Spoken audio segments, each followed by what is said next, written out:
Patients with head and neck cancer present in a multitude of ways, depending on where the site of the primary tumour is.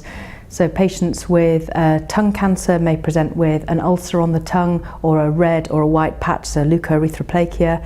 Patients with tonsil tumours can present with a unilateral throat pain or difficulty in swallowing.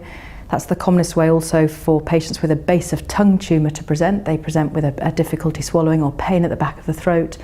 And patients with a voice box cancer or larynx cancer present with a hoarse voice or a change in voice.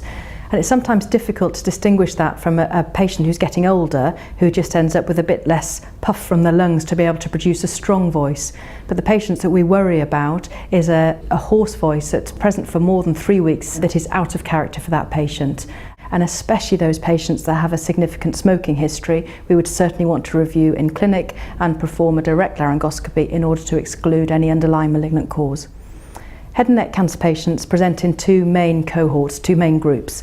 The traditional patient, which makes up 70% of our head and neck patients, are patients that generally have a history of smoking and drinking. The new cohort coming through, the 30%, is patients who have been affected by a virus called human papillomavirus or HPV, and that makes up now 30% of our patients, and it's increasing year on year. The HPV patients are normally affecting the oropharynx, which is the tonsil and the base of tongue.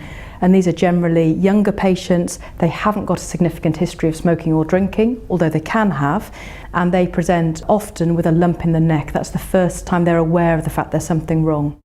In the secondary care setting, once a patient has been referred to us, we take a full history and clinical examination, and that examination would also include a flexible nasendoscopy to look at the hypopharynx, the oropharynx and the larynx. Depending on what we see, we would then proceed with imaging, if that's appropriate, such as an ultrasound and fine needle aspiration, and an MRI scan if we want to get better, more detailed imaging of the neck. But often these patients proceed with a panendoscopy and biopsy in order to get a tissue diagnosis, and certainly if we see an abnormal area of mucosa, that's what we'll proceed with.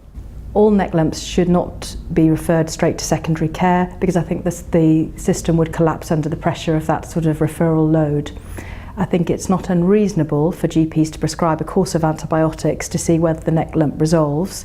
However, it's worth bearing in mind that patients with HPV-driven head and neck cancer often present with a neck lump, and we need to capture them early in the pathway rather than having repeated courses of antibiotics and then being referred in.